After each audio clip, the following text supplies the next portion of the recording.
सोमवार व्रत कथा। एक समय की बात है, किसी नगर में एक साहूकार रहता था। उसके घर में धन की कोई कमी नहीं थी, लेकिन उसकी कोई संतान नहीं थी। इस कारण वह बहुत दुखी था। पुत्र प्राप्ति के लिए वह प्रत्येक सोमवार व्रत रखता था और पूरी श्रद्धा के साथ शिव मंदिर जाकर भगवान शिव और पार्वती जी की पूजा करता था। उसकी भक्ति देखकर एक दिन माँ पार्वती प्रसन्न हो गयी और भगवान शिव से उस साहूकार की मनोकामना पूर्ण करने का आग्रह किया। पार्वती जी की इच्छा सुनकर भगवान शिव ने कहा कि हे पार्वती, इस संसार में हर प्राणी को उसके कर्मों का फल मिलता है और जिसके भाग्य में जो हो उसे भोगना ही पड़ता है। लेकिन पार्वती जी ने साहूकार की भक्ति का मान रखने के लिए उसकी मनोकामना पूर्ण करने की इच्छा जताई। माता पार्वती के आग्रह पर शिव जी ने साहूकार को पुत्र प्राप्ति का वरदान तो दिया, लेकिन साथ ही यह भी कहा कि उसके बालक की आयु केवल 12 वर्ष होगी। उसी रात भगवान शिव उस साहूकार के स्वप्न में आए और उसे पुत्र प्राप्ति का वरदान दिया और उसके पुत्र के 12 वर्ष तक जीवित रहने की भी बात बताई। भगवान के वरदान से उसे खुशी तो हुई, लेकिन पुत्र की अल्पायु की चिंता ने उस खुशी को नष्ट कर दिया। वह पहले की भांति शिव जी की पूजा करता रहा। कुछ समय के बाद साहूकार के घर एक पुत्र का जन्म हुआ। जब वह बालक 11 वर्ष का हुआ तो उसे पढ़ने के लिए काशी भेज दिया गया। साहूकार ने पुत्र के मामा को बुलाकर उसे बहुत सारा धन दिया और कहा कि तुम इस बालक को काशी विद्या प्राप्ति के लिए ले जाओ और मार्ग में यज्ञ कराना। जहाँ भी यज्ञ कराओ वहाँ ब्राह्मणों को भोजन कराते और दक्षिणा देते हुए जाना। दोनों मामा भांजे इसी तरह यज्ञ कराते और ब्राह्मणों को दान दक्षिणा देते काशी की ओर चल पड़े। रात में एक नगर पड़ा जहाँ नगर के राजा की कन्या का विवाह था, लेकिन जिससे विवाह होने वाला था वह एक आंख से काना था। राजकुमार के पिता ने अपने पुत्र के काना होने की बात को छुपाने के लिए एक चाल सोची। साहूकार के पुत्र को देखकर उसके मन में एक विचार आया। उसने सोचा क्यों न इस लड़के को दूल्हा बनाकर राजकुमारी से विवाह करा दूं। विवाह के बाद इसको धन देकर विदा कर दूंगा और राजकुमारी को अपने नगर ले जाऊंगा।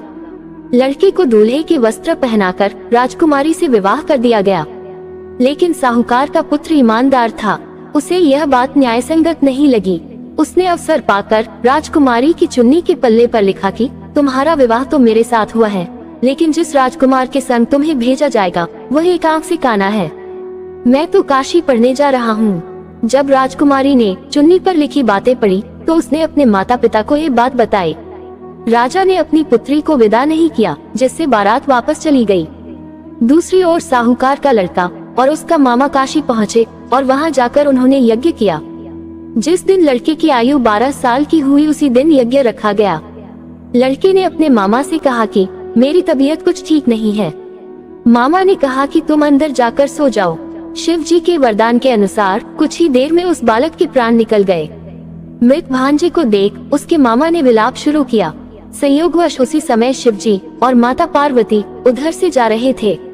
पार्वती ने भगवान से कहा, स्वामी, मुझे इसके रोने के स्वर सहन नहीं हो रहा। आप इस व्यक्ति के कष्ट को अवश्य दूर करें।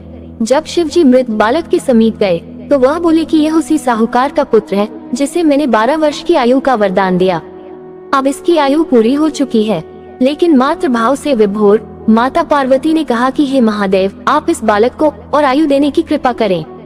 माता पार्वती के आग्रह पर भगवान शिव ने उस लड़के को जीवित होने का वरदान दिया। शिव जी की कृपा से वह लड़का जीवित हो गया। शिक्षा समाप्त करके लड़का मामा के साथ अपने नगर की ओर चल दिया। दोनों चलते हुए उसी नगर में पहुँचे जहाँ उसका विवाह हुआ था। उस नगर में भी उन्होंने यज्ञ का आयोजन किया। समीप से गुजरते हुए नगर के राजा ने यज्ञ का आयोजन देखा और उसने तुरंत ही लड़के और उसके मामा को पहचान लिया। यज्ञ के समाप्त होने पर राजा मामा और लड़के को महल में ले गया और कुछ दिन उन्हें महल में रखकर बहुत सा धन, वस्त्र आदि देकर राजकुमारी के साथ विदा कर दिया। इधर साहूकार और उसकी पत्नी भूखे प्यासे रहकर बेटे की प्रतीक्षा कर रहे थे। उन्होंने प्रण कर रखा था कि यदि उन्हें अपने बेटे की मृत्यु का समाचार मिला तो वह भी प्राण त्याग देंगे, परंतु अपने बेटे के जीवित होने का समाचार पाकर वह बेहद प्रसन्न हुए।